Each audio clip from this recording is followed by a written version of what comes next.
सुंदर पद्धतीने वर्षवास कालखंडामध्ये हा कार्यक्रम आयोजित केला। असे आमचे ज्ञानेश्वर महाउपासक श्रीरामजी सरलाताई साळवे, संपूर्ण साळवे परिवार, त्याचबरोबर शिवानी सागर साळवे, सचिनजी साळवे, विद्यागर परिवार, रगडे परिवार आणि जमलेले सर्व बौद्ध उपासक उपासिका बालमित्रांनो, साळवे परिवाराने अतिशय कुशल आणि पुण्यकर्म संपादन केलं।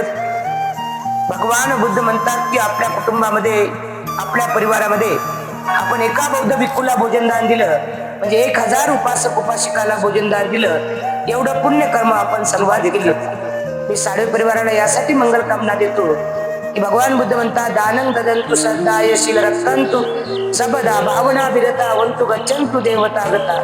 हे तथागता, मी जे दान कर्म करतो कशासाठी करतो तर भगवान बुद्ध म्हणतात दानं ददंतु श्रद्धाय, तुम्ही जे दान देतात ते कशाने देतात? श्रद्धा भावनेतून देतात, श्रद्धा पूर्ण देतात।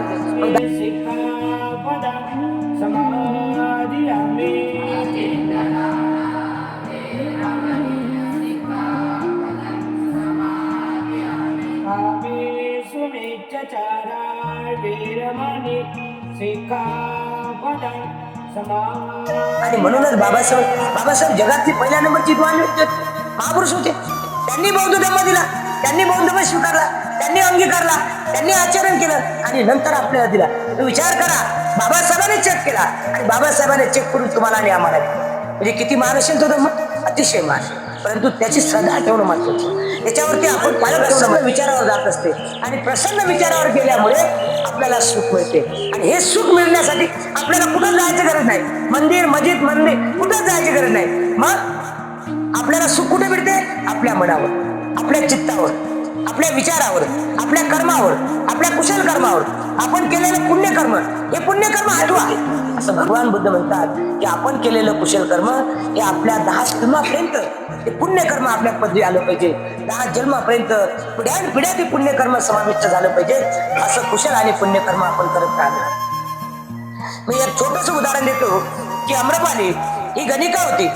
गणिका असताना सुद्धा तिच्या मनात एक बुद्धाबद्दल श्रद्धा होती, आत्मीयता होती आणि ती नेहमी म्हणायची की मला भगवान बुद्धाने मध्यम मार्ग सांगितला पाहिजे। एक दिवस झोपी गेली आणि झोपी गेल्यानंतर तिच्यामध्ये श्रद्धा जागली की भगवंत कुठे असतील तर त्यांनी माझ्या अमरमनात यावं आणि मला भगवंताचा मध्यम मार्ग सांगावा।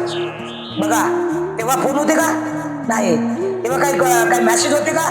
नाही। मग भगवान बुद्धाला कळलं की माझी आठवण करत आहे। कोण करत आहे? अम्रपाली आठवण करत आहे। भगवान बुद्धाने सकाळी उठून परिचारिकेचं परिमंडळ घालून भिक्षापात्र हाती घेऊन भगवान बुद्ध श्रावस्तीत मध्ये आले। श्रावस्ती मधून वैशाली मध्ये आले आणि वैशाली मध्ये अम्रपालीच्या आम्रवनामध्ये येऊन थांबले। किती मोठी श्रद्धा आहे अम्रपालीची। अम्रपाली गणिका होती। गणिका असताना सुद्धा तिला वाटलंय की मला माझ्या जीवनामध्ये पुण्यकर्म करायचं। जेव्हा तिला ही बातमी कळाली की अम्रपालीच्या आम्रवनामध्ये भगवान बुद्ध येऊन पदार्पण झालेलं आहे, अम्रपालीचा आनंद गगनात मावेना आणि तिने मनात संकल्प केला होता की मला भगवंताच्या संघाला, भगवंताच्या भिक्खू संघाला मला भोजनदान द्यायचे आणि म्हणून तो आनंद तिला मावेना पण तिने रथामध्ये बसली आणि भगवंताच्या वंदनासाठी गेली। काही अंतरावर रथ थांबवला आणि तिथून पायी जाऊन भगवंताला प्रदक्षिणा घालून वंदन करून भगवंताला सांगितलं की उद्याचं भोजनदान भिक्खू संघाला आणि भगवंताला माझं उद्याचं भोजनदान आहे। आणि अरे म्हणून भगवंताने ते भोजनदान स्वीकारलं। ही बातमी हा करता तिथल्या राजाला कळाली। राजाला कळाल्यानंतर राजाला लिच्छवी राजाला कळाली। लिच्छवी राजा म्हणला अरे भगवान बुद्ध आले, अम्रपालीच्या वनामध्ये आले। मग तो घाई मध्ये भगवंताकडे दर्शनासाठी निघाला। रथ आणला, काही अंतरावर रथ ठेवला आणि पायी भगवंताच्या वंदन करण्यासाठी प्रदक्षिणा घालून भगवंताला वंदन करू लागला आणि भगवान बुद्धाला विनंती करते की तथागता उद्याचं भिक्खू संघाचं आणि आपलं भोजनदान माझ्या घरी स्वीकारावं। भगवान बुद्ध आनंदाला म्हणतात आनंदा, उद्याचं भोजनदान आपण कोणाचं स्वीकारलेलं आहे? ते म्हणतात आपण अम्रपालीचं स्वीकारलं। मग 1 वेळ झालं, 2 वेळ झालं, 3 वेळ झालं तरी लिच्छवी राजा भगवंताला विनंती करते की नाही, अम्रपालीचं भोजनदान तुम्ही कॅन्सल करा, रद्द करा, माझं भोजनदान स्वीकारा। भगवान बुद्ध म्हणतात नाही, आम्ही रद्द करू शकत नाही, अम्रपालीला दिलं तर निश्चित आम्ही तुझ्याकडे येऊ शकतो। आणि मग लिच्छवी राजा अम्रपालीच्या अमरवनात गेला। आम्रपालीच्या राजमहालात गेला आणि राजमहालात जाऊन आम्रपालीला वंदन करू लागला, आम्रपालीला हात जोडू लागला. आम्रपाली, उद्याचं भोजनदान बुद्धांचं मला दे, मी तुला अर्ध राजपाट देतो. आम्रपाली म्हणली, राजा तसं होत नाही, तू अर्ध राजपाट काय, माझा अख्खा राजपाट घेऊन जा, पण उद्याचं भोजनदान मी तुला देणार नाही. भगवान बुद्धाच्या भिक्खू संघाला भोजनदान देणं अतिशय कुशल कर्म आहे, अतिशय पुण्य कर्म आहे. आम्रपाली म्हणे, माझं अर्ध राजपाट नाही, पूर्ण राजपाट घ्या, पण उद्याचं भिक्खू संघाचं भोजनदान मी देणार नाही. आणि आम्रपालीच्याकडे सकाळी भगवान बुद्ध निघाले, भिक्खू संघ निघाला.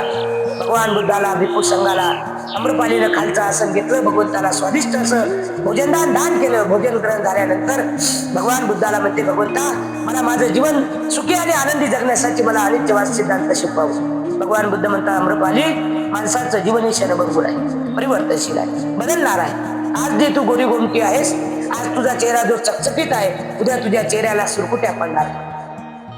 आज तुझे केस खूप लांब आहेत, उद्या मात्र ते अगदी पांढरे होणार आहेत आणि सुतासारखे लांब होणार आहेत. आम्रपाली, आज तुझे ओठ फार कमळाच्या फुलासारखे दिसतात, उद्या माझे तुझे ओठ मात्र लंपून जाणार आहेत. आज तुझे डोळे मात्र कमळाच्या पाकळ्यासारखे दिसत आहेत, उद्या मात्र तुझ्या डोळ्यामध्ये चिपळ असणार आहे, डोळे तुझे खून जाणार आहेत. तुझं नाक मात्र आज फार सुंदर दिसते, उद्या मात्र त्या नाकातून पाणी येणार आहे, घाण येणार आहे.